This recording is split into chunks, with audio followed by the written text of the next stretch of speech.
میں جا رہی ہوں، میری آخری خواہش سمجھ کر میری یہ بات مان لیجئے گا۔ سوہا کہتی باہر کی طرف جاتی ہے اور دخان ڈائری کو دیکھ کر صوفے پر بیٹھتا ہے۔ سوہا تو انتہا کی کوئی بیوقوف لڑکی ہے۔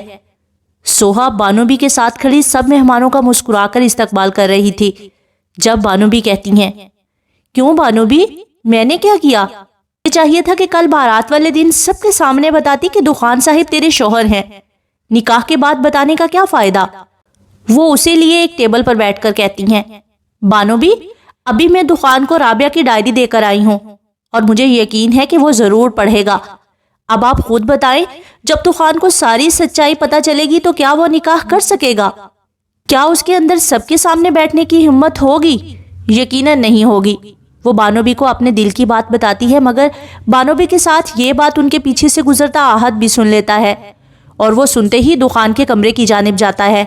سوہا، مجھے آج تم سے بہت ڈر لگ رہا ہے، تو پہلے والی سوہا بن جانا دوبارہ۔ بانو بی اسے دیکھ کر کہتی ہیں جس کے چہرے سے مسکراہٹ ہی جدا نہیں ہوتی۔ نہیں بانو بی، پرانی سوہا تو اسی دن لاہور میں دخان کے گھر کے سٹور میں ہی مر گئی تھی۔ یہ جو ہے یہ کوئی اور ہے، اور پرانی سوہا کبھی نہیں آئے گی، کبھی بھی نہیں۔ سوہا کہتی کھڑی ہو کر زوہا کی طرف جاتی ہے جو دلہن بنی بیٹھی تھی، جبکہ زمیش کو دخان کے آنے کے بعد لانا تھا۔ مگر خیر، میری محبت مجھے دوبارہ مل رہی ہے۔ بابا نے میرا رشتہ حالم سے طے کر دیا ہے۔ میں گھر والوں کے سامنے تو منع کر رہی ہوں کہ مجھے روحان سے ہی شادی کرنی ہے، تاکہ وہ بھی سمجھے کہ ہاں واقعی بچی روحان سے محبت کرتی تھی۔ آج میں بہت خوش ہوں، پرسوں میں حالم کے نکاح میں آ جاؤں گی، پھر سب ٹھیک ہو جائے گا۔ اب کشف سے کیا بدلہ لوں؟ حالم تو اب میرا ہونے جا رہا ہے نا، اب مجھے شدت سے انتظار ہے جمعے کا۔ دخان آخری الفاظ پڑھ کر سن رہ جاتا ہے، جبکہ اب اس کے ہاتھ بھی کانپ رہے تھے۔ وہ جلدی سے ڈائری بند کر کے اسے سامنے ٹیبل پر پھینک کر ہونٹوں کو دانتوں سے کاٹتا ہے، جبکہ اس کا اب یہاں بیٹھنا مشکل ہو گیا تھا۔ آج اتنا بڑا سچ جو سامنے آ گیا تھا۔ وہ جلدی سے سگریٹ اٹھا کر اسے جلاتا ہونٹوں سے لگاتا ہے، جبکہ ماتھے پر آئے پسینے کو اپنے ہاتھوں سے صاف کرتا ہے۔ سگریٹ کو ہونٹوں سے لگاتا ہوا بھی اس کا ہاتھ کانپ رہا تھا۔ تبھی آہد دروازہ کھولے اندر داخل ہوتا ہے۔ آہد جب اندر آتا ہے تو اس کی نظر ٹیبل پر پڑی ڈائری اور دخان کے دھواں ہوتے چہرے پر جاتی ہے، تو اس کے چہرے پر طنزیہ مسکراہٹ آ جاتی ہے۔ تو فائنلی آج دخان دورانی کو سچ پتہ چل ہی گیا۔ کیسا لگ رہا ہے؟ کبھی ہمارے منہ سے سنی ہوئی باتوں کو پڑھ کر، وہ بھی رابعہ کی لکھائی میں پڑھ کر۔ آہد اس کے سامنے بیٹھ کر کہتا ہے جو کچھ بولنے کی قابل ہی نہیں ہوتا، آہد، یہ سچ ہے دخان، وہ سچ جو تو کبھی سننا نہیں چاہتا تھا۔ یہ وہ سچ ہے جو کبھی ہم تجھے کتوں کی طرح بتاتے تھے۔ یہ وہ سچ ہے جسے تو نے ہر بار جھوٹ کہا۔ آہد سخت لہجے میں کہتا ہے، اگر یہ سچ ہے تو پھر رابعہ مرنے سے پہلے روحان کا نام کیوں لے رہی تھی؟ کیوں وہ روحان کو بلا رہی تھی؟ دخان سگریٹ کو پھینک کر اسے پوچھتا ہے۔ وہ روحان کو نہیں بلا رہی تھی، وہ تجھے منع کر رہی تھی جب تو اسے کہہ رہا تھا کہ میں تجھے روحان لا کر دوں گا۔ ہاں، وہ کہہ رہی تھی روحان، مگر وہ نفی میں سر بھی ہلا رہی تھی۔ آہد کہتا اس کا چہرہ دیکھتا ہے، دخان نے تو کبھی سچ سنا ہی نہیں، تو بتاؤ نا مجھے کیا ہے سچ؟ میں اب سننا چاہتا ہوں، اگر نہیں سنا تو مجھے کچھ ہو جائے گا۔ تو بتا مجھے سچ کیا ہے؟ دخان اس کی طرف منہ کرے گھبراتے ہوئے کہتا ہے تو آہد بتانا شروع کرتا ہے، ڈائری کا تو نے پڑھ لیا ہے، اب یہ سن۔ جب ہم لاہور سے واپس آ رہے تھے تو رابعہ اس وقت چھت سے گری تھی، اور ہمارے آنے سے پہلے ہی یہ لوگ اسے ہاسپٹل لے کر جا چکے تھے۔ تب عدنان نے رابعہ کو کہتے سنا تھا کہ مجھے روحان نہیں حالم لا دو۔ وہ جب تک ہاسپٹل نہیں پہنچ گئی اس کی زبان پر یہ دو نام تھے، روحان نہیں حالم۔ عدنان کے ساتھ ساتھ بیٹھا تھا ایمبولینس میں، اس نے بھی یہ الفاظ سنے، مگر وہ اسے چپ کروا رہے تھے کہ اگر تایا ابو یا میرے بابا نے یہ سن لیا تو کیا ہوگا۔ آہد کہہ کر چپ ہوتا ہے اور دخان دونوں ہاتھوں سے اپنا سر پکڑ لیتا ہے۔ وہ تجھے کہنا چاہ رہی تھی کہ روحان نہیں حالم، مگر ہم جب پہنچے اس وقت بہت دیر ہو گئی تھی۔ اس وقت اس کے منہ سے روحان کے علاوہ کچھ الفاظ ادا ہی نہیں ہو رہے تھے۔ کچھ مہینوں تک تو میں بھی روحان سے نفرت کرتا رہا، مگر جب اس ملازمہ نے بتایا تو عدنان اور آہد نے بھی بتا دیا۔ تب ہم نے رابعہ کی یہ ڈائری پڑھی تھی۔ ہم نے تجھے بتانا بھی چاہا مگر تو نے کچھ نہیں سنا۔ میں نے سوہا کے ساتھ بہت غلط کیا، وہ اٹک اٹک کر کہتا ہے۔ ہاں بہت زیادہ، اتنا زیادہ کہ اب سوہا تجھے کبھی معاف نہیں کرے گی۔ آحد کہتا ہے تو وہ کھڑا ہو جاتا ہے۔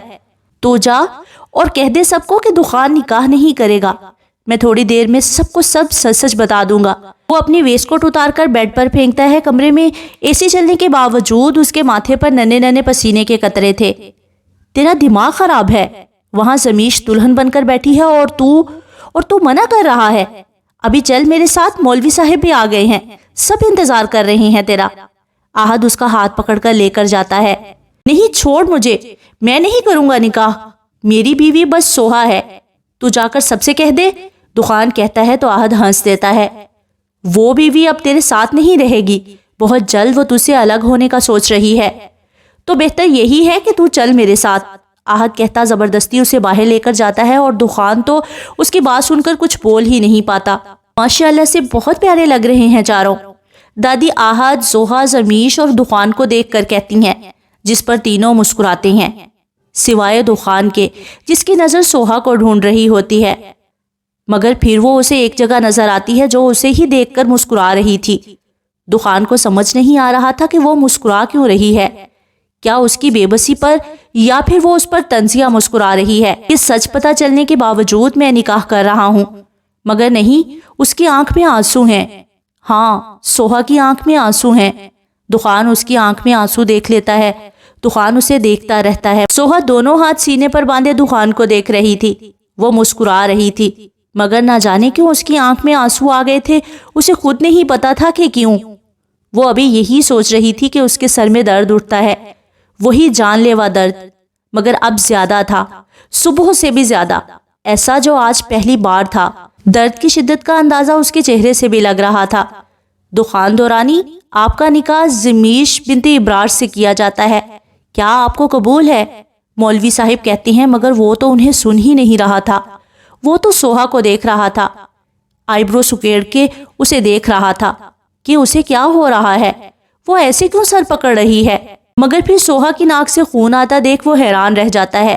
سوہا جلدی سے اپنے دوپٹے سے خون صاف کرنے کی کوشش کرتی ہے، مگر درد کے ساتھ آج تو خون بھی نہیں رک رہا تھا۔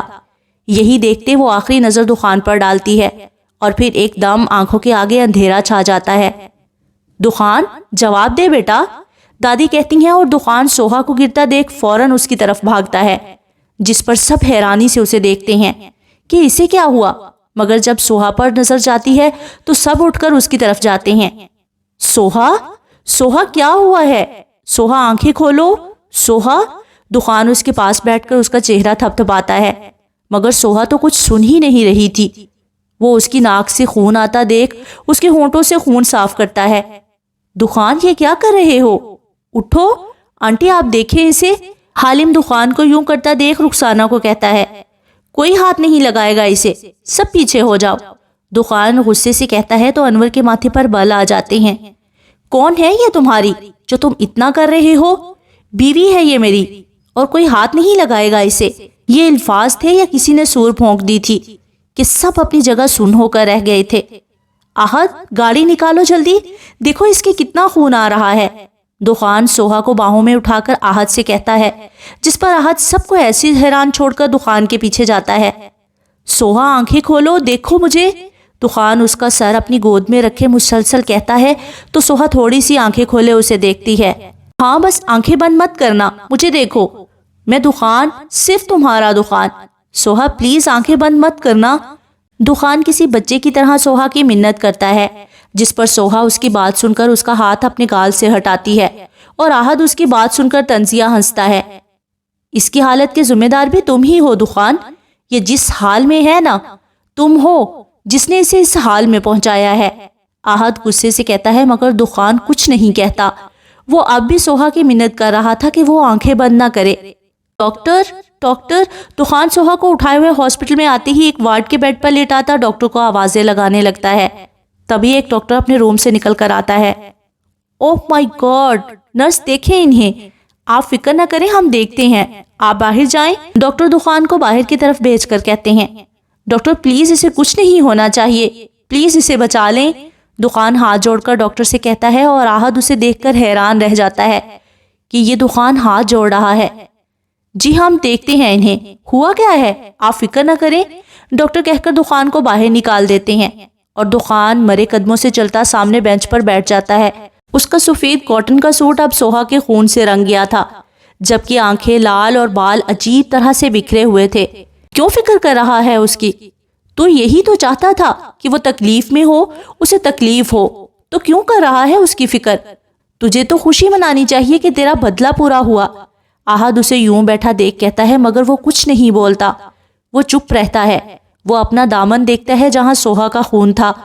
اسے کیا ہوا تھا؟ کیوں اتنا خون اس کی ناک سے نکل رہا تھا؟ وہ یہی سوچ رہا تھا کہ تبھی ڈاکٹر آتے ہیں، جنہیں دیکھ کر وہ فوراً ڈاکٹر کے پاس جاتا ہے۔ کیا ہوا ہے اسے؟ وہ ٹھیک تو ہے نا؟ نہیں، وہ ٹھیک نہیں ہے، انہیں برین ٹیومر ہے، میڈیسن نہ لینے کی وجہ سے وہ بڑھ گیا ہے، ڈاکٹر کہتے ہیں۔ تو دخان کے ساتھ احد بھی حیران رہ جاتا ہے، اور اس کے پیچھے آتے حالم، دادی، زوہا، انور اور رخسانہ بھی۔ اب آپ کو ان کو علاج کے لیے لاہور لے کر جانا ہوگا، یہاں نہیں ہے اس کا علاج۔ میں لے کر جاؤں گا، ابھی لے کر جاؤں گا، مگر بس اتنا بتا دو کہ یہ ٹھیک ہو جائے گی نا؟ دخان کہتا ہے تو ڈاکٹر اسے غور سے دیکھتے ہیں۔ جی ہو سکتا ہے، کیونکہ زیادہ تر بچ جاتے ہیں، اور نہیں یہ ٹھیک ہو جائے گی، میں اسے ابھی لے کر جاؤں گا۔ دخان اس کی بات مکمل ہونے سے پہلے ہی کاٹ دیتا ہے۔ ابھی ہم نے انہیں درد کا انجیکشن لگایا ہے، 1 گھنٹے بعد آپ لے کر جا سکتے ہیں، ڈاکٹر اسے کہتے ہیں۔ تو وہ اس بات میں سر ہلاتا سوہا کے روم میں جاتا ہے۔ وہ روم میں آتا ہے تو سوہا انجیکشن کے زیر اثر سو رہی تھی، مگر اس کی وائٹ فراک اب خون سے رنگی ہوئی تھی۔ دخان دروازہ بند کر کے اس کے سامنے کرسی کر کے بیٹھتا ہے، اور اسی کے پیچھے باقی سب بھی اندر آتے ہیں۔ سوہا، مجھے معاف کر دو، مجھے پتا ہے کہ میں نے بہت غلط کیا ہے تمہارے ساتھ، مجھے جو سزا چاہے دے لینا، مگر ایک بار ٹھیک ہو جاؤ پلیز، ایک بار آنکھیں کھول کر دیکھو، تم جو سزا دو گی مجھے منظور۔ دخان اس کے دونوں ہاتھوں کو پکڑے ہوئے ہوتا ہے، بس ایک بار ٹھیک ہو جاؤ۔ اس پر اپنا ماتھا رکھ کے روتے ہوئے کہتا ہے، جسے دیکھ پیچھے کھڑے وجود حیران سے اسے دیکھتے ہیں کہ دخان رو رہا ہے۔ وہ دخان جو کسی پر رحم نہیں کھاتا تھا، مگر وہ سوہا کے لیے رو رہا ہے۔ احد بھی اسے دیکھ کر آ کر اسے چپ کرواتا ہے۔ دخان، ٹھیک ہو جائے گی وہ، تو رو مت۔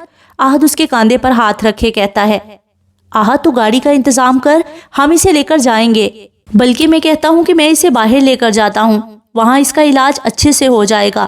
دخان آنسو صاف کرے کہتا ہے، اگر باہر جانے کا ہوا تو ہم اسے وہاں بھی لے جائیں گے، مگر ابھی یہاں علاج ہے تو بہتر نہیں ہے کہ ہم یہیں کروا لیں۔ احد کہتا ہے تو وہ سوہا کو دیکھ کر اس بات میں سر ہلاتا ہے۔ یہ کون ہے آپ کی؟ ڈاکٹر سوہا کو چیک کرتے ہوئے پوچھتے ہیں۔ وہ لوگ ابھی سوہا کو لے کر لاہور پہنچے تھے، بیوی ہے میری۔ ان کا آپریشن کرنا ہوگا، دوائیوں سے تو کچھ اثر نہیں ہوگا اب، ڈاکٹر کان سے آلہ ہٹا کر کہتا ہے۔ تو شروع کریں نا، آپ پیسوں کی فکر نہ کریں، جتنے چاہیے میں دوں گا۔ دخان فوراً کہتا تو ڈاکٹر اس بات میں سر ہلاتے ہیں۔ اوکے، آپ باہر جائیں، ہم ان کو چیک کر کے آپریشن کی تیاری کرتے ہیں، ڈاکٹر کہتے ہیں۔ تو دخان ایک نظر دیکھ کر باہر آتا ہے۔ تو نے روحان کو بتایا سوہا کا؟ احد باہر آ کر اس سے پوچھتا ہے۔ کس منہ سے اس کے سامنے جاؤں؟ وہ نڈھال سا ہو کر بیٹھ جاتا ہے۔ اچھا پھر مجھے اس کا نمبر دیں، میں بتا دیتا ہوں، اس کی بہن ہے، وہ اسے پتا ہونا چاہیے۔ احد اپنا ہاتھ آگے کرتا ہے تو دخان جیب سے موبائل نکال کر اسے دیتا ہے، مگر پھر اندر سے سوہا کی آواز سن کر احد کو دیکھتا ہے۔ یہ سوہا کی آواز ہے نا؟ ہاں، چل دیکھتے ہیں، احد کہتا ہے تو دخان فوراً کھڑے ہو کر اندر جاتا ہے، مگر اندر کا تو نظارہ ہی الگ ہوتا ہے۔ 2 نرسوں نے سوہا کو پکڑ رکھا تھا اور ڈاکٹر انجیکشن بھر رہے تھے، جبکہ سوہا مسلسل خود کو چھڑواتی ہوئی چیخ رہی تھی۔ چھوڑو مجھے، کیوں لائے ہو یہاں؟ میں نے کہا چھوڑو مجھے، نہیں کروانا مجھے علاج، چھوڑو۔ سوہا کے الفاظ سن کر دخان آگے آتا ہے۔ سوہا، کیا ہوا ہے؟ کیوں چیخ رہی ہو؟ دیکھو اب تم ٹھیک ہو جاؤ گی، کچھ نہیں ہوگا تمہیں۔ مجھے نہیں ٹھیک ہونا، مجھے پتا ہے میں ٹھیک ہوں گی، تم پھر مجھے اذیت دو گے، پھر مجھے رلاؤ گے، مجھے نہیں جینا، مجھے مرنے دو۔ سوہا دخان کو دیکھ کر اور غصے میں آ کر کہتی، نرس سے اپنے آپ کو چھڑوا لیتی ہے اور پھر ہاتھ میں لگی ہوئی ڈرپ کو اپنے ہاتھ سے کھینچ کر اتارتی ہے۔ سوہا، یہ کیا کر رہی ہو؟ پاگل تو نہیں ہو گئی؟ دخان فوراً سے اس کا ہاتھ پکڑ کر خون روکتا ہے جو ڈرپ کھینچنے کی وجہ سے نکلا تھا۔ ہاں، ہو گئی ہوں میں پاگل، نہیں جینا مجھے، اب جب میں مرنے لگی ہوں تو سکون سے مرنے دو مجھے، دخان چھوڑو مجھے۔ سوہا کہتی ہے مگر دخان اس کا ہاتھ نہیں چھوڑتا اور باقی سب بس ان دونوں کو دیکھ رہے ہوتے ہیں۔ اگر آپ کہیں تو میں انہیں نیند کا انجیکشن لگا دیتا ہوں، ڈاکٹر دخان سے کہتے ہیں۔ نہیں، مجھے ہاتھ بھی مت لگانا دخان، اسے منع کرو، مجھے مت لگائے انجیکشن، سوہا دخان سے کہتی ہے تو دخان ڈاکٹر کو آنکھ کے اشارے سے کچھ کہتا ہے جسے وہ سمجھ کر اس بات میں سر ہلاتے ہیں۔ سوہا میری بات سنو، ابھی تمہارا علاج ہو جائے گا۔ اگر تم اس وجہ سے ڈر رہی ہو کہ تمہیں تکلیف ہوگی تو میں کہتا ہوں تمہیں کچھ نہیں ہوگا، اتنی سی بھی تکلیف نہیں ہوگی، تم ٹھیک ہو جاؤ گی، دخان اس کے پاس بیٹھ کر پیار سے سمجھاتا ہے، جسے سن کر سوہا رونے لگ جاتی ہے۔ مجھے آپریشن سے ڈر نہیں لگ رہا دخان، مجھے تم سے ڈر لگ رہا ہے، مجھے ڈر لگ رہا ہے کہ اگر میں بچ گئی تو تم پھر مجھے اذیت دو گے، میرے اندر اور ہمت نہیں ہے تکلیف سہنے کی، وہ کہتی ہے اپنے آنسو صاف کرتی ہے۔ مجھے مرنے دو، میرا علاج مت کرواؤ، دیکھو میں نے تم سے کبھی کچھ نہیں مانگا نا، تو پلیز مجھے چھوڑ دو، مجھے نہیں جینا، میں تھک گئی ہوں دخان، سوہا روتے ہوئے کہتی ہے تو دخان کی بھی آنکھ میں آنسو آ جاتے ہیں، جنہیں وہ صاف کر کے ڈاکٹر کو اشارہ کرتا ہے اور ڈاکٹر اشارہ ملتے ہی سوہا کے بازو میں انجیکشن لگا دیتے ہیں۔ چھوڑو میرا ہاتھ، سوہا کو جب اپنے بازو پر کچھ چبھتا ہے دخان سے فوراً ہاتھ چھڑواتی ہے، مگر شکر کہ انجیکشن لگ چکا تھا۔ سوہا تمہیں ٹھیک ہونا ہے، تمہیں میں کچھ نہیں ہونے دوں گا، کچھ بھی ہو جائے میں تمہیں بچا لوں گا، پھر میں تمہیں بتاؤں گا کہ میں تمہیں اب اذیت نہیں دوں گا۔ دخان اس کی آنکھیں بند ہوتی آرام سے اسے لٹا کر کہتا، اس کے ماتھے پر بوسہ دیتا ہے، اب جب تک ان کا آپریشن نہیں ہو جاتا ہمیں انہیں نیند میں ہی رکھنا ہوگا، ورنہ ہمیں ڈر ہے کہ یہ اپنے آپ کو کچھ کر نہ لیں۔ ڈاکٹر کہتے ہیں تو دخان اس بات میں سر ہلاتا سوہا کو دیکھتا ہے جو اب مکمل طور پر نیند میں جا چکی تھی۔ دخان کب سے بینچ پر سر جھکا کر بیٹھا تھا، کبھی اٹھ کر سوہا کو باہر سے ہی دیکھ لیتا تو کبھی دروازہ کھولے جھانک کر دوبارہ بینچ پر آ کر بیٹھ جاتا۔ آہت کب سے اس کے سامنے بیٹھا اس کی ہر ایک حرکت دیکھ رہا تھا کہ کیسے وہ پریشان ہو رہا ہے، کیسے اس کے لیے فکر مند ہے۔ سوہا کی بیماری کی ٹینشن میں اس نے رات سے کچھ بھی نہیں کھایا تھا۔ اب تو صبح کے 4 بج رہے تھے، نہ اسے نیند آ رہی تھی اور نہ اسے بھوک لگ رہی تھی، اسے بس فکر تھی تو سوہا کی، یہاں تک کہ اس نے اپنے کپڑے بھی چینج نہیں کیے تھے۔ یہ وہ دخان تو نہیں لگ رہا تھا جس کے کپڑوں پر ایک چھوٹا سا چائے کا دھبا بھی لگ جاتا تو پوری حویلی سر پر اٹھا لیتا تھا کہ آخر اس کے کپڑوں پر دھبا کیسے لگا، مگر اب یہی دخان سوہا کے خون سے رنگے کپڑوں میں آرام سے بیٹھا ہے، اسے نہ غصہ آ رہا تھا نہ الجھن ہو رہی تھی۔ مگر اب کیا فائدہ، پہلے تم اذیت دو پھر معافی کی امید لگا کر بیٹھ جاؤ، یہ کہاں کا اصول ہے۔ آہد اسے دیکھتا سوچتا ہے اسے دخان پر غصہ تو بہت تھا، مگر اب اس پر ترس بھی آ رہا تھا اس کی حالت دیکھ کر۔ دخان دوبارہ کھڑا ہو کر سوہا کے روم کے دروازے کے پاس جا کر کھڑا ہوتا ہے اور پھر بس ایک بار ٹھیک ہو جاؤ، پھر کبھی نہیں ستاؤں گا، کبھی غصہ نہیں کروں گا، جو سزا دینی ہوگی دے دینا، لیکن ایک بار ٹھیک ہو جاؤ پلیز۔ دخان اس کے دروازے پر لگے گول شیشے میں سے دیکھ کر نم آنکھوں سے کہتا ہے، دخان بیٹھ جاؤ، ابھی وہ سو رہی ہے، آہد کہتا ہے تو وہ اس بات میں سر ہلا کر بیٹھ جاتا ہے۔ سوہا نام کی پیشنٹ ادھر آئی ہے، آہد کے کانوں میں سوہا کا نام آتا ہے تو وہ گردن موڑ کر ریسیپشن کی طرف دیکھتا ہے، جہاں ایک تقریباً 30 سالہ لڑکا اور ان کے ساتھ 55 سالہ شخص کھڑے فکر مندی سے پوچھ رہے تھے۔ وہ شخص تو غفار تھے، ہاں وہی غفار تھے، آہد نے انہیں پہچان لیا تھا، اور جو لڑکا ان کے ساتھ تھا یقیناً وہ روحان تھا، آہد انہیں ہی دیکھ رہا تھا۔ ریسیپشن پر بیٹھی لڑکی اب آہد اور دخان کی طرف اشارہ کر رہی تھی، جسے دیکھ روحان اور غفار بھی انہیں دیکھتے ہیں، اور روحان دخان کو دیکھ کر غصے سے ہی آگے بڑھتا ہے۔ کیا کیا ہے میری بہن کے ساتھ تو نے؟ بول، تیرا بدلہ پورا ہو گیا یا ابھی رہتا ہے؟ روحان آتے ہی دخان کو گریبان سے پکڑ کر اٹھاتا مارنا شروع کرتا ہے، جبکہ دخان آگے سے کوئی جوابی کاروائی نہیں کرتا، وہ اسے مار کھاتا رہتا ہے۔ آہد ہی لڑائی بڑھتی دیکھ اٹھ کر روحان کو پیچھے کرتا ہے۔ کیا ہو گیا ہے آپ کو؟ یہ ہسپتال ہے، پیشنٹ کا ہی خیال کر لیں، ایک نرس آگے آ کر کہتی ہے۔ معذرت، غفار کہتی ہیں تو نرس غصے سے روحان کو دیکھ کر آگے نکل جاتی ہے۔ اس کی وجہ سے میری بہن اس حال میں پہنچی ہے، جو ہوا ہے اس نے کیا ہے، یہ چاہتا تھا کہ جیسے رابعہ مری ہے ویسے وہ بھی مر جائے۔ لو ہو گئی تمہاری خواہش پوری، یا ابھی بھی اذیت رہتی ہے کوئی؟ روحان کا بس نہیں چل رہا تھا کہ دخان کو زندہ گاڑ دے، جبکہ دخان اپنی ناک سے ہلکا سا آتا خون جو روحان کے مارنے سے آیا تھا اسے صاف کر کے بینچ پر بیٹھتا ہے۔ روحان، میری بات سنو، وہ ٹھیک ہو جائے گی، تم فکر مت کرو، بیٹھ جاؤ۔ سوہا کہاں ہے؟ روحان اس کی بات اگنور کرے کہتا ہے، جس پر آہد سامنے کمرے کی طرف اشارہ کرتا ہے اور روحان اشارہ ملتے ہی ایک غصیلی نظر دخان پر ڈال کر روم میں جاتا ہے تو غفار بھی اس کے پیچھے جاتے ہیں۔ دخان، تو ٹھیک ہے؟ آہد دخان کو اپنی ناک کے پاس سے خون صاف کرتا دیکھ کہتا ہے، جس پر وہ اس بات میں سر ہلاتا ہے۔ دادی، تایا، ابو، تائی، امی آ رہے ہیں، شاید اور بھی کوئی آ رہا ہے، آہد بتاتا ہے تو وہ چپ ہی رہتا ہے۔ دخان، تو گھر جا کر کپڑے چینج کر کے آ جا، جب تک میں ادھر ہوں، آہد اسے دیکھ کر کہتا ہے۔ نہیں، میں ایسے ہی ٹھیک ہوں، وہ نفی میں سر ہلاتا ہے۔ تجھے الجھن نہیں ہو رہی؟ آہد اس کے کپڑوں کو دیکھ کر کہتا ہے، جس پر دخان زخمی سا ہنس دیتا ہے۔ نہیں، سوہا کا خون میرے کپڑوں پر لگا ہے تو لگتا ہے کہ وہ میرے بہت قریب ہے، میں انہی کپڑوں میں ٹھیک ہوں، مجھے سکون مل رہا ہے اس میں۔ دخان، میں ابھی روحان اور غفار انکل سے بھی معافی مانگ لوں گا، میں نے ان کا بھی تو دل دکھایا ہے نا، دخان کہتا ہے تو آہد اس بات میں سر ہلاتا ہے۔ ڈاکٹر، کیا ہوا؟ آپریشن نہیں کر رہے سوہا کا؟ دخان ڈاکٹر کو باہر جاتا دیکھ کہتا ہے۔ نہیں، ابھی ان کے لیے ڈاکٹر اسلام آباد سے آ رہی ہیں، وہ بس پہنچنے والی ہوں گی۔ تم لوگوں کا دماغ تو خراب نہیں ہے؟ کل رات سے ہم یہاں بیٹھے، اب رات ہونے والی ہے، کل تم نے کہا تھا کہ صبح ہوگا، صبح کہا شام میں، اور اب کہہ رہے ہو کہ ڈاکٹر نہیں آئی۔ دخان کو اس کی بات سے ایک دم ہی غصہ آتا ہے۔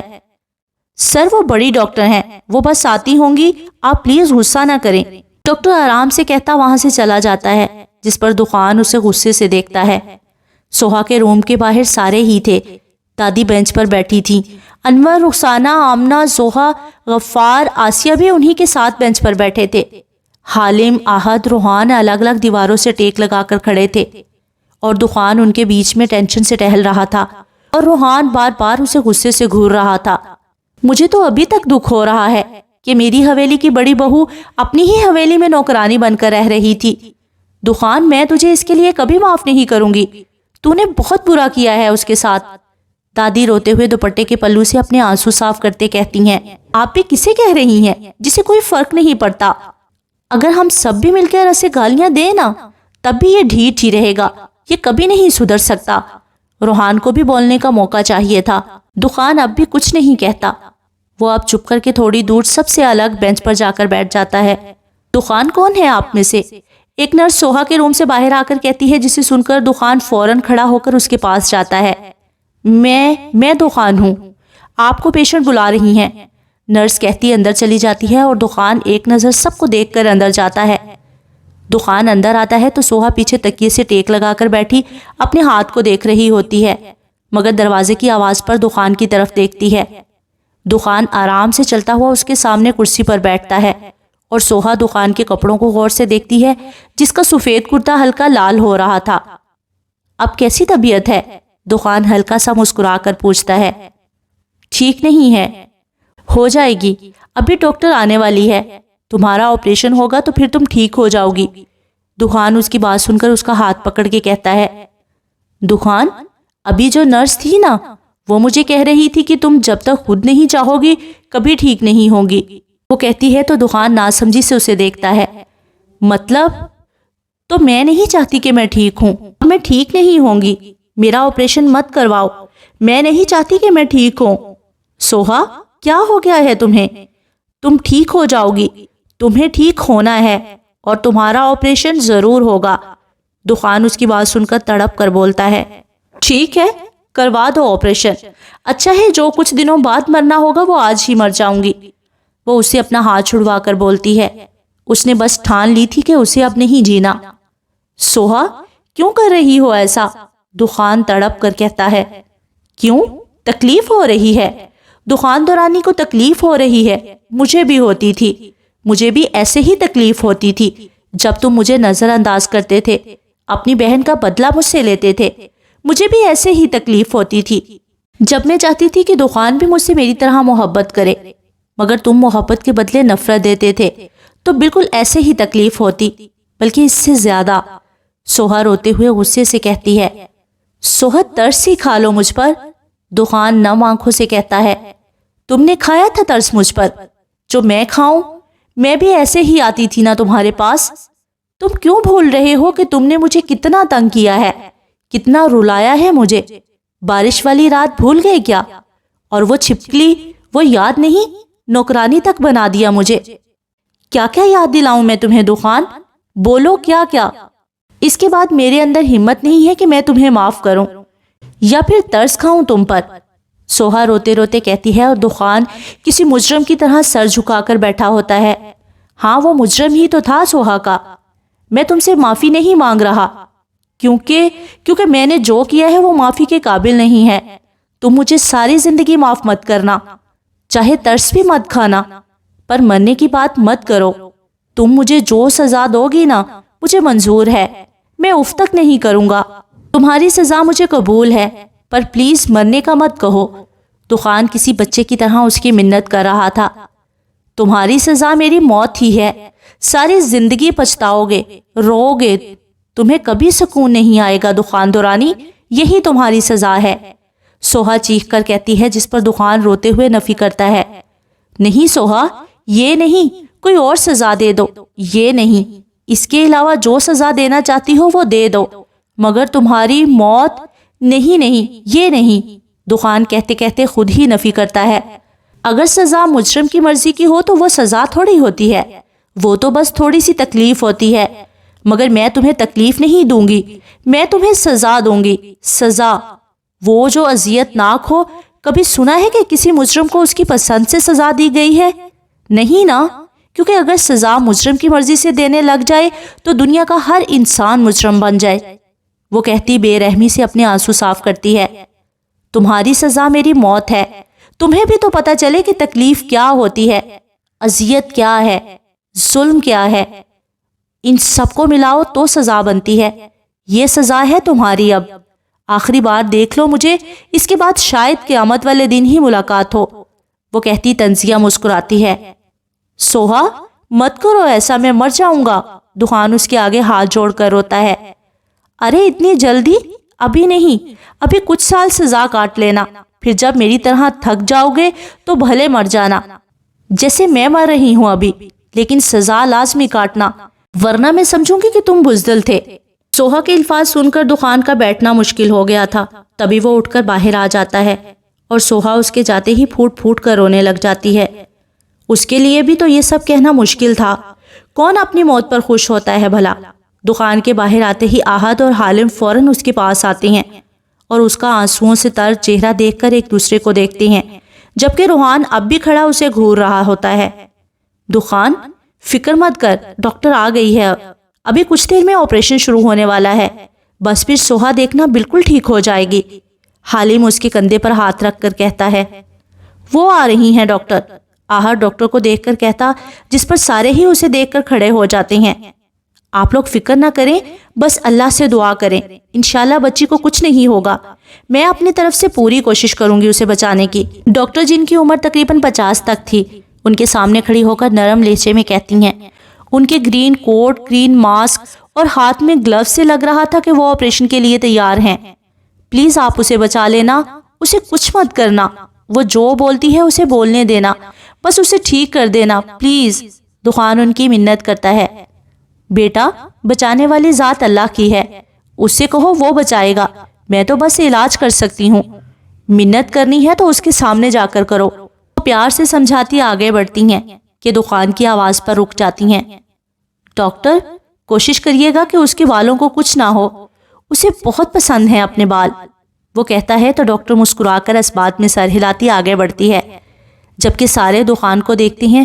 ان سب نے پہلی بار تو دیکھا تھا یہ والا دخان. دخان ڈاکٹر کی بات سن کر ہسپتال سے باہر آ کر اپنی منزل کی طرف جا رہا تھا. وہ اپنی منزل پر پہنچ کر سر اٹھا کر دیکھتا ہے.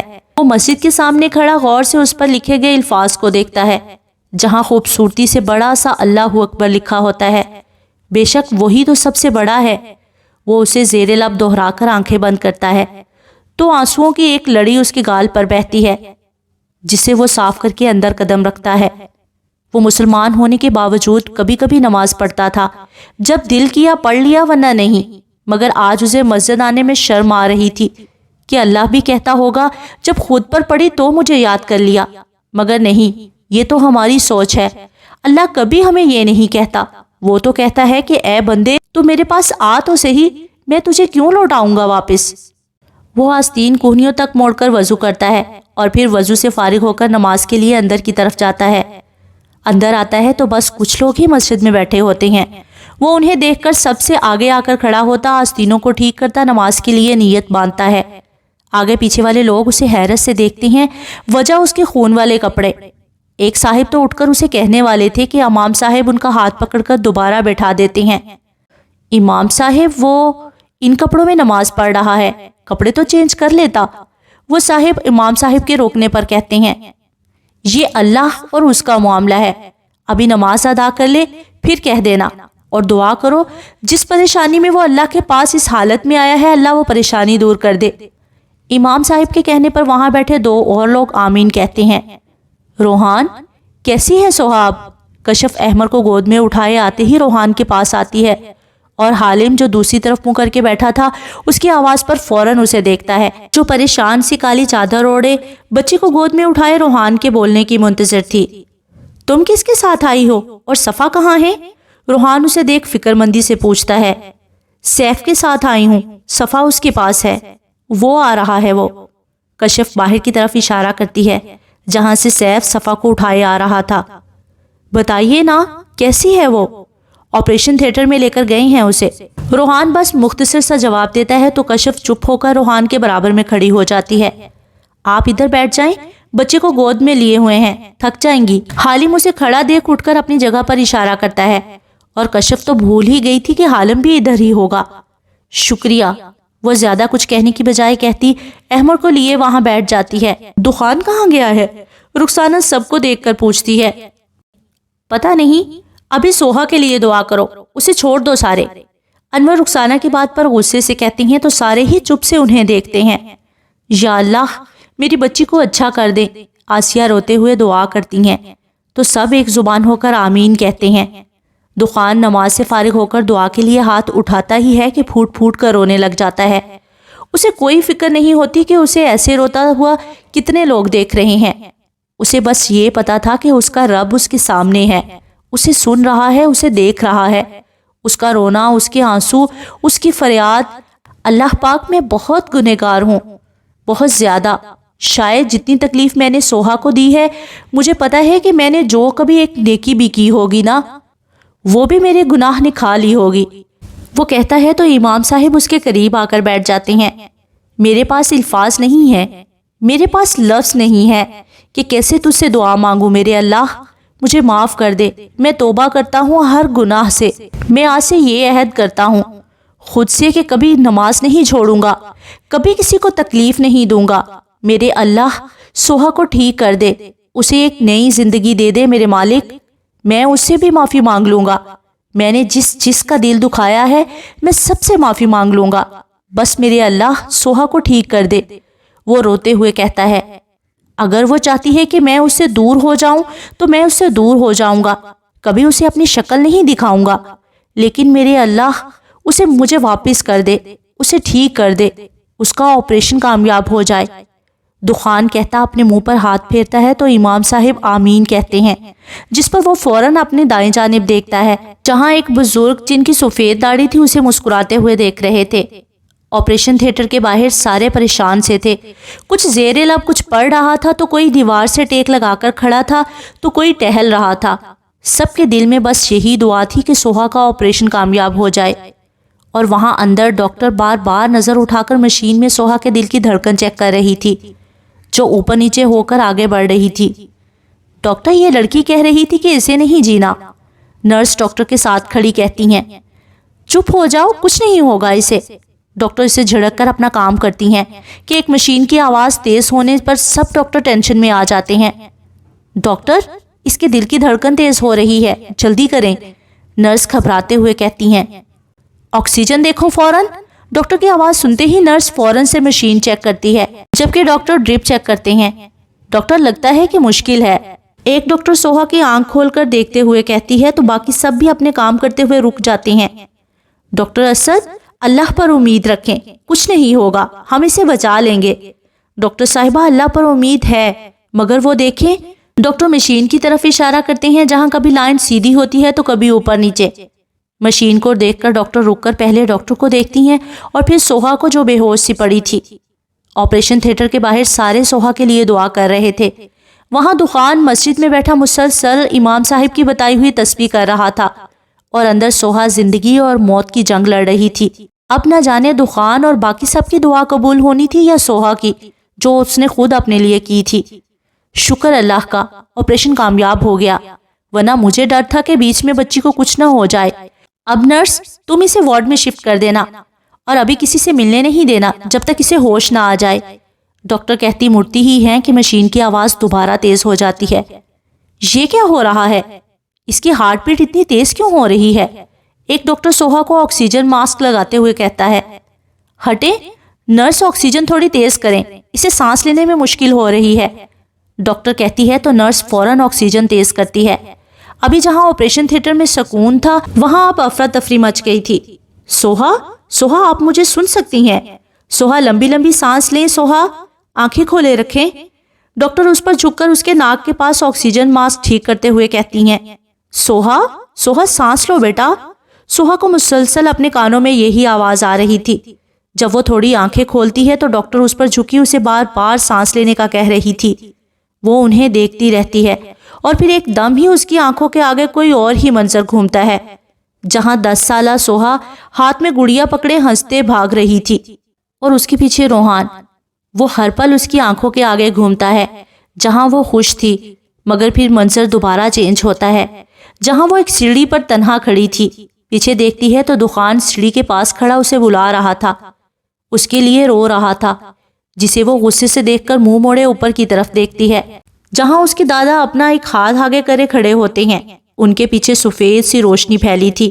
وہ دوبارہ مڑ کر دخان کو دیکھتی ہے جو اب بھی کھڑا اپنا ہاتھ آگے کیے اسے بلا رہا ہوتا ہے، اور پھر وہ اسے اگنور کرے مسکراتے ہوئے اوپر کی طرف سیڑھی چڑھتی ہے جہاں اس کے دادا اس کا ہاتھ پکڑنے کے لیے کھڑے تھے۔ نو نو سوہا، آنکھیں بند مت کرنا، ڈاکٹر اسے آنکھیں بند کرتا دیکھ کر کہتی ہے، مگر تب ہی مشین کی آواز پر سب اپنی جگہ رک سے جاتے ہیں جہاں اب لائن سیدھی ہو گئی تھی۔ بیٹا اب جاؤ، جا کے دیکھو تمہاری بیوی کا آپریشن کامیاب ہو گیا ہوگا اور وہ ٹھیک ہوگی۔ امام صاحب دخان کو اب بھی تسبیح پڑھتے دیکھ کر کہتے ہیں، جو پڑھتے پڑھتے بار بار اپنے آنسو بھی صاف کر رہا تھا۔ ہاں ہاں میں جاتا ہوں، وہ کہتا تسبیح کو اپنی آنکھ سے لگا کر اٹھتا ہے کہ جاتے جاتے امام صاحب کی آواز پر رک کر انہیں دیکھتا ہے۔ جب کبھی اللہ سے ملنے کا دل کرے یا اس کے آمنے سامنے بات کرنا چاہو تو سجدے میں چلے جانا، وہاں اللہ بالکل ہمارے سامنے ہوتا ہے۔ امام صاحب کہتے ہیں تو وہ اس بات میں سر ہلاتا ہسپتال کی جانب جاتا ہے۔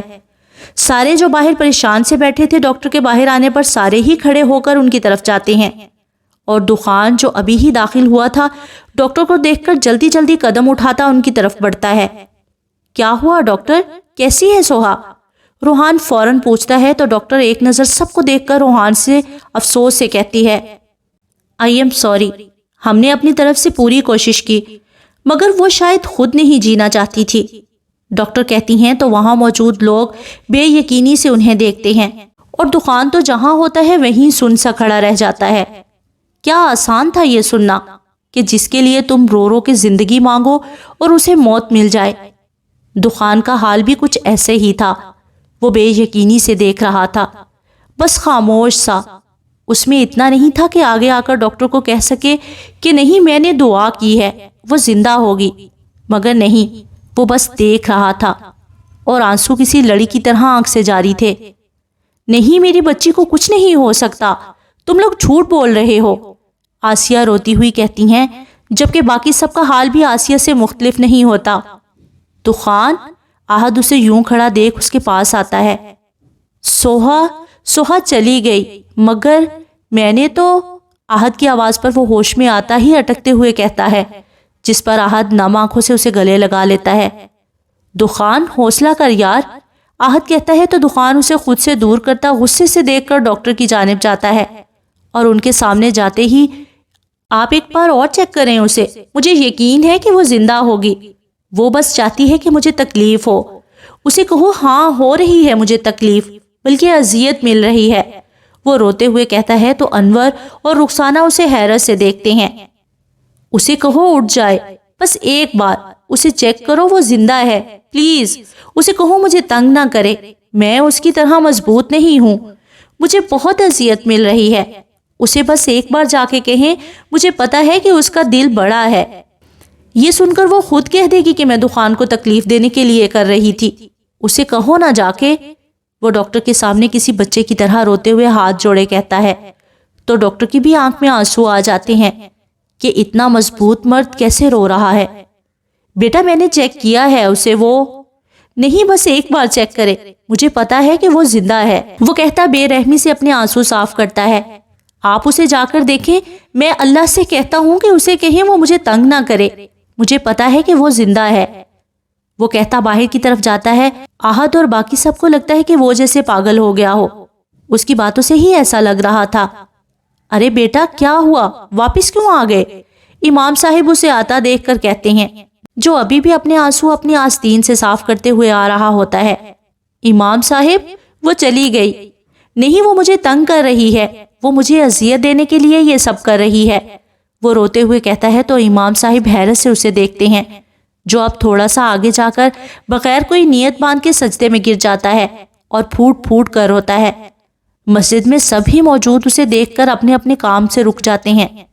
یا اللہ، مجھے دعا مانگنی نہیں آتی، میں بہت گنہگار ہوں، معاف کر دے میرے رب، مجھے پتا ہے وہ زندہ ہے، اللہ پاک اسے واپس بھیج دے، میں وعدہ کرتا ہوں کہ اس کو کبھی اپنی شکل نہیں دکھاؤں گا، جب تک وہ مجھے معاف نہیں کرے گی کبھی بھی اس کے سامنے نہیں جاؤں گا، بس ایک بار اسے زندگی دے دے، بس ایک بار میرے اللہ۔ وہ روتے ہوئے ایسے بولتا ہے کہ وہاں بیٹھے سب کے دل کانپ جاتے ہیں اور امام صاحب نم آنکھوں سے اوپر کی طرف دیکھتے ہیں۔ میرے رب اس پر ترس ہی کھا لے، تیرے لیے تو کچھ ناممکن نہیں، بے شک تو بڑا رحم کرنے والا ہے، اس بچی کو زندگی دے دے اور اسے معاف کر دے میرے پاک پروردگار۔ امام صاحب کہتے منہ پر ہاتھ پھیرتے ہیں اور جب نظر دخان پر جاتی ہے تو وہ ابھی بھی ویسے ہی سجدے میں گرا اپنے رب کے سامنے رو رہا ہوتا ہے۔ سوہا مسکراتے ہوئے آگے بڑھتی ہے اور جیسے ہی دادا کا ہاتھ تھامنے لگتی ہے، دادا ہاتھ فوراً پیچھے کر لیتے ہیں۔ وہ انہیں حیرت سے دیکھتی ہے، جو اب نفی میں سر ہلا کر پیچھے کی طرف جاتے ہیں اور اسے لگتا ہے کہ وہ بھی پیچھے کی طرف جا رہی ہے۔ وہ گھبرا کر جیسے ہی مڑتی ہے تو دخان اب بھی کھڑا اسے پکار رہا ہوتا ہے۔ وہ دوبارہ دادا کی طرف دیکھتی ہے، جہاں اب بس بند دروازہ تھا اور پھر ایک دم اندھیرا۔ نرس جو اس کے پاس ہی کھڑے کچھ اٹھا رہی ہوتی ہے، سوہا کے سانس لینے کی آواز پر اٹھ کے اسے دیکھتی ہے، جو مشکل سے سانس لے رہی تھی۔ وہ سوہا کو دیکھ کر مشین کو دیکھتی ہے، جہاں اب بھی سیدھی لائن تھی۔ اسے جب کچھ سمجھ نہیں آتا تو فوراً باہر کی طرف جاتی ہے۔ حوصلہ رکھیں، اللہ کو یہی منظور تھا، ڈاکٹر آسیہ کو حوصلہ دیتے ہوئے کہتی ہے۔ باہر تو جیسے قیامت تھی، ہر کوئی رو رہا تھا، آہا سے لے کر دادی تک۔ ڈاکٹر پیشنٹ سانس لے رہی ہے، جلدی آئیں۔ نرس جیسے ہی کہتی ہے، ڈاکٹر حیرت سے سب کو دیکھ کر اندر کی طرف جاتی ہیں اور سارے اپنے آنسو صاف کرے ایک امید کی کرن نظر آتی دیکھ آپریشن تھیٹر کے باہر کھڑے ہو جاتے ہیں۔ ہٹو، ڈاکٹر سوہا پر جھکے دو ڈاکٹر کو سائڈ پر کر کے کہتی خود اسے چیک کرتی ہے۔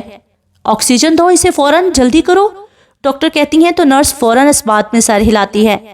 سوہا جب آنکھیں کھولتی ہے تو اسے اپنے اوپر لگا سفید بلب نظر آتا ہے اور کچھ ملی جلی آوازیں۔ شی از بیک، شی از بیک، وہ سنتی ہے کہ کوئی خوشی سے کہہ رہا ہے اور پھر بازو میں ہلکا سا کچھ چبھتا ہے اور دوبارہ آنکھوں کے آگے اندھیرا چھا جاتا ہے۔ یہ زندہ تھی مگر کیسے؟ ڈاکٹر سوہا کو دیکھ کر کہتی ہیں تو ایک نرس شرمندہ سی آگے آتی ہے۔ وہ ڈاکٹر آپ نے کہا تھا کہ اب یہ نہیں بچ سکتی تو میں نے مشین آف کر دی تھی، مجھے معاف کر دیں، وہ کہتی ہے تو سارے ڈاکٹر غصے سے اسے دیکھتے ہیں۔ مس سونیا آپ نہیں ہیں یہاں، تبھی آپ کو چھوڑ رہے ہیں، اگر اسے کچھ ہو جاتا اور پھر ہمیں آپ کی حماقت کا پتہ چلتا تو ہم آپ کو پولیس کے حوالے کر دیتے۔ وہ لڑکی سانس لے رہی تھی، بھلے آرام سے مگر لے رہی تھی، آپ انتہا کی بیوقوف ہیں، ڈاکٹر غصے سے کہتی باہر کی طرف جاتی ہیں، جبکہ وہ شرمندہ سی آنسو صاف کرتی ہے۔ وہ باہر آتی ہیں تو سارے بالکل اس سامنے ہی کھڑے ہوتے ہیں۔ کیا ہوا اسے، وہ ٹھیک ہے نا؟ غفار آگے آ کر پوچھتے ہیں۔ اس پاک ذات کا شکر ادا کریں جس نے آپ کی بیٹی کو ایک نئی زندگی دی ہے، ڈاکٹر کہتی ہیں تو وہاں سب کے خوشی کے مارے آنکھ میں آنسو آ جاتے ہیں اور سبھی اللہ کا شکر ادا کرتے ہیں۔ ہم اس سے مل سکتے ہیں؟ زوہا آگے آ کر پوچھتی ہے۔ نہیں ابھی نہیں، ابھی اسے تھوڑی آرام کی ضرورت ہے، صبح آپ کو اجازت مل سکتی ہے۔ جی ٹھیک ہے۔ ان کے لیے تو یہی کافی تھا کہ سوہا ٹھیک ہے۔ سوہا کے شوہر کہاں ہیں؟ انہیں بھی بتا دیں، ڈاکٹر کہتی ہوئی آگے چلی جاتی ہیں، جبکہ آہت ڈاکٹر کی بات سن کے باہر کی طرف جاتا ہے۔ آہت کو جاتا دیکھ حالم بھی اس کے پیچھے جاتا ہے اور روحان بھی کچھ سوچ کر ان دونوں کے پیچھے جاتا ہے۔ امام صاحب اور باقی سب بھی دکان کے پیچھے کچھ فاصلے پر کھڑے اسے دیکھ رہے تھے، جس نے ابھی تک سجدے سے سر نہیں اٹھایا تھا، جو ابھی تک رو رہا تھا اور بار بار ایک ہی لفظ دہرا رہا تھا، یا اللہ مجھے معاف کر دے، بس ایک بار اسے زندگی دے دے، میں کبھی اسے اپنی شکل نہیں دکھاؤں گا، بس ایک بار۔ وہ سجدے میں روتے ہوئے بس یہی کہتا جا رہا تھا۔ آہا جو ابھی آیا تھا مسجد، دخان کو یوں دیکھ کر اپنی جگہ رک جاتا ہے اور اس کے پیچھے ہی حالم اور روحان تو اسے دیکھ کر ہی حیران رہ جاتا ہے، جو اس کی بہن کی زندگی مانگ رہا تھا، جبکہ حالم اپنے آنسو صاف کرے مسکراتے ہوئے اس کے پاس جا کر بیٹھ کر اس کے کندھے پر ہاتھ رکھتا ہے۔ دخان، تمہاری دعا قبول ہو گئی، سوہا کو زندگی مل گئی، اللہ نے اسے نئی زندگی دے دی، حالم کہتا ہے تو دخان حالم کے کہے گئے الفاظ پر پہلے غور کرتا ہے اور پھر روتے ہوئے سجدے میں ہی مسکرا جاتا ہے۔ شکریہ میرے رب، میرے اللہ، شکریہ میری سوہا کو نئی زندگی دینے کے لیے، اسے مجھے واپس دینے کے لیے۔ وہ کہتا اپنا سر اٹھا کے آنسو صاف کرے حالم کو دیکھتا ہے۔ مسلسل سجدے میں رہنے کے باعث ناک اور ماتھا لال ہو گیا تھا اور آنکھ رونے کی وجہ سے سوج گئی تھی، جس سے وہ معصوم سا لگ رہا تھا۔ تمہاری دعا تمہارے دل سے نکلی تھی اور تم نے اپنے رب سے ایسے دعا مانگی جیسے وہ تمہارے سامنے ہے، اور دیکھو اللہ نے سن لی، وہ واقعی تمہارے سامنے تھا، تمہیں سن رہا تھا، تمہیں دیکھ رہا تھا، اس نے تمہاری بیوی کو ایک نئی زندگی دے دی۔ امام صاحب آگے آ کر کہتے ہیں، جس پر وہ سامنے لگی خانہ کعبہ کی تصویر کو دیکھتا مسکراتا ہے، یہ لڑکا کب سے یوں ہی سجدے میں اپنی بیوی کے لیے دعا مانگ رہا تھا، اور دیکھو اللہ نے سن لی۔ ایک آدمی دوسرے آدمی سے کہتا ہے تو روحان اس آدمی کو دیکھتا، پھر دخان کو جس کی آنکھیں سوجی ہوئی تھی مگر اب چہرہ مسکرا رہا تھا۔ وہ چلتا ہوا اس کے پاس آتا ہے۔ چلو اب چلتے ہیں، احد اس کے پاس کھڑا کہتا ہے۔ دخان جیسے ہی کھڑا ہوتا ہے روحان کو دیکھ کر شرمندہ سا نظریں جھکا لیتا ہے۔ مجھے معاف کر دو روحان، میں نے بہت غلط کیا تمہاری بہن کے ساتھ اور تم سب کے ساتھ بھی۔ وہ اس کے سامنے ہاتھ جوڑتا ہے تو روحان خاموشی سے اس کے جڑے ہاتھ دیکھتا ہے، جبکہ احد اور حالم کبھی دخان تو کبھی روحان کو دیکھتے ہیں۔ روحان کچھ دیر یوں ہی کھڑا رہتا ہے اور پھر کچھ کہے بغیر ہی باہر چلا جاتا ہے، جس پر دخان اپنے ہاتھ نیچے کر لیتا ہے۔ کچھ نہیں ہوتا، ایک دن سب ٹھیک ہو جائے گا، دیکھنا، روحان کے ساتھ تمہیں سوہا بھی معاف کر دے گی۔ حالم اسے کہتا ہے تو وہ اس بات میں سر ہلاتا باہر کی طرف بڑھتا ہے۔ امام صاحب کی آواز پر رکتا ہے۔ اپنے وعدے پر قائم رہنا جو تم نے اپنے رب سے کیا ہے، وہ کہتے ہیں تو دخان کچھ دیر انہیں دیکھتا رہتا ہے اور پھر مسکراتا ہوا اس بات میں سر ہلا کر باہر چلا جاتا ہے۔ اس کے لیے مشکل تھا مگر اب وعدہ کیا تھا اور وعدہ تو نبھانا تھا نا۔ دخان جا کے سوہا سے مل لے، وہ ابھی بے ہوش ہے۔ احد دخان کے پاس آ کر کہتا ہے، جو بینچ پر سر جھکا کر بیٹھا زمین پر نہ جانے کیا گھور رہا تھا۔ ابھی ہسپتال میں بس احد، حالم، روحان اور دخان ہی تھے، باقی سارے کچھ دیر پہلے ہی جا چکے تھے۔ دادی لوگ حویلی نہیں گئے تھے، وہ دخان کے لاہور والے گھر میں ہی تھے۔ اگر وہ ہوش میں آ گئی تو؟ دخان سر اٹھا کر اسے دیکھتا ہے۔ ابھی نہیں آئے گی، تو مل لے جا کر، حالم بھی کہتا ہے تو دخان اس بات میں سر ہلاتا ایک نظر روحان کو دیکھ کر کمرے میں جاتا ہے۔ وہ کمرے میں آتا ہے تو سوہا گہری نیند میں ہوتی ہے۔ وہ دروازہ بند کرتا اس کے سامنے آ کر کرسی پر بیٹھتا ہے اور مسکراتے ہوئے اس کا ڈرپ والا ہاتھ اٹھا کر اپنے ہاتھ میں لیتا ہے۔ آج تو تم نے ڈرا ہی دیا تھا، ڈاکٹر نے کہا کہ سوہا نہیں رہی، پتہ ہے اس وقت کیا حالت تھی؟ مجھے سچ میں آج پتا چلا کہ اذیت کیا ہوتی ہے، تکلیف اور سزا کیا ہوتی ہے۔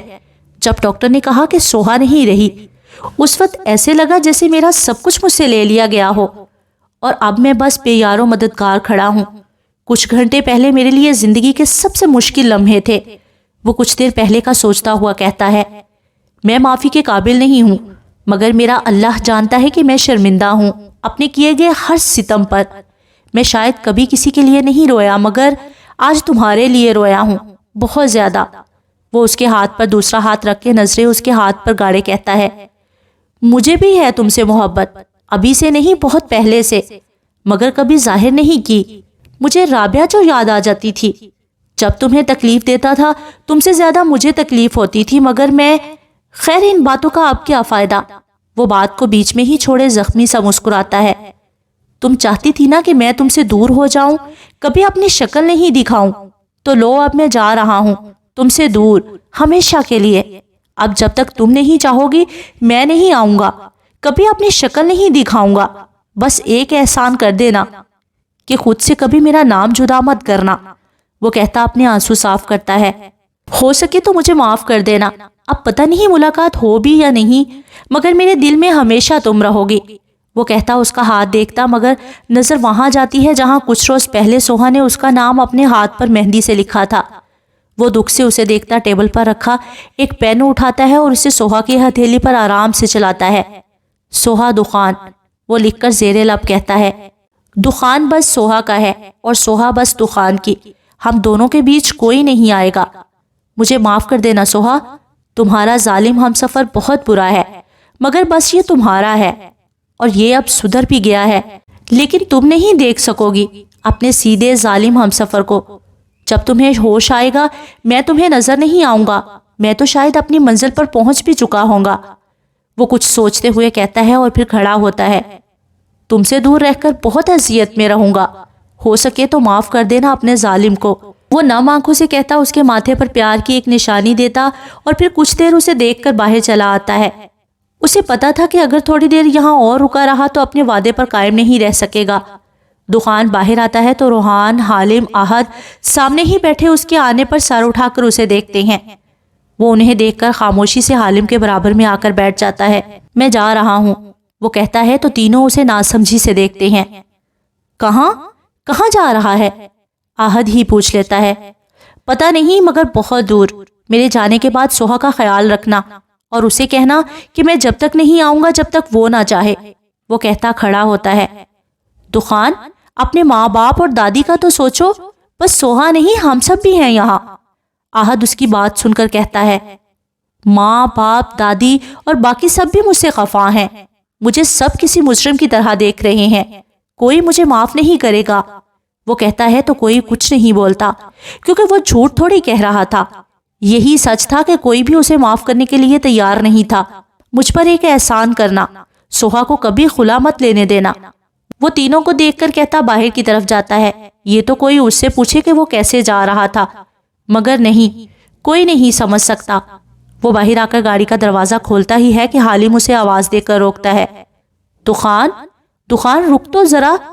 ہاں؟ وہ اسے دیکھ دروازہ دوبارہ بند کر دیتا ہے۔ کیوں جا رہا ہے یار؟ مت جا۔ تو یہاں رہ کر اسے یقین دلانا کہ تو اس سے محبت کرتا ہے، تو شرمندہ ہے۔ حالم اسے دیکھ کر کہتا ہے۔ نہیں حالم، یہاں رہا تو وہ مجھے دیکھ کر اور غصہ کرے گی اور اس کی نفرت میرے لیے اور بڑھے گی، اسی لیے میں یہاں نہیں رہنا چاہتا۔ دخان، حالم افسوس سے کہتا ہے۔ حالم، میں نے اس سے محبت سچے دل سے کی تھی، ابھی سے نہیں بہت پہلے سے۔ جب اسے تکلیف ہوتی تھی تو درد مجھے بھی ہوتا تھا، جب وہ روتی تھی تو دل میرا بھی دکھتا تھا، مگر میں اپنی بہن کے بدلے میں اندھا ہو گیا تھا۔ کاش یہ سچ مجھے بہت پہلے پتا چل جاتا تو آج یہ دن نہیں آتا، لیکن میں سچ کہہ رہا ہوں کہ میں اس سے محبت کرتا تھا، مگر کبھی ظاہر نہیں کرتا تھا۔ وہ بے بسی سے کہتا ہے۔ دخان، یہ دنیا ظاہر کو دیکھتی ہے، باطن کو نہیں۔ جو تمہارے دل میں ہے تمہیں چاہیے کہ تم اسے ظاہر کرو، ورنہ دنیا کبھی یقین نہیں کرتی۔ اب تم یہی دیکھ لو، سوہا اپنی محبت ظاہر کرتی تھی تو آج سب اس پر ترس کھا رہے ہیں، جبکہ اب کسی کو تمہارے آنسو بھی نظر نہیں آ رہے۔ اسی لیے جو تم دل سے ہو وہی تم ظاہر کرو۔ حالم اسے سمجھاتا ہے تو وہ اسے دیکھتا رہتا ہے اور پھر مسکراتے ہوئے گاڑی کا دروازہ کھولتا ہے۔ اب کب واپس آؤ گے؟ جب سوہا مجھے معاف کرے گی اور خود مجھے بلائے گی، وہ گاڑی میں بیٹھ کر کہتا ہے۔ اگر اس نے تمہیں کبھی معاف نہ کیا تو؟ حالم ویسے ہی پوچھ لیتا ہے، مگر دخان کو اس کی بات دل پر لگتی ہے، جسے سن کر وہ افسردہ ہو جاتا ہے۔ تو سمجھ لینا کہ دخان مر گیا، وہ کہتا گاڑی آگے بڑھا لیتا ہے اور حالم کی نظریں دور تک اس کی گاڑی کا پیچھا کرتی ہیں۔ خدا نہ کرے کہ اب دوبارہ کوئی حالم بنے۔ حالم ایک لمبی سانس لیتا ہسپتال کے اندر جاتا ہے۔ یہ دیکھو،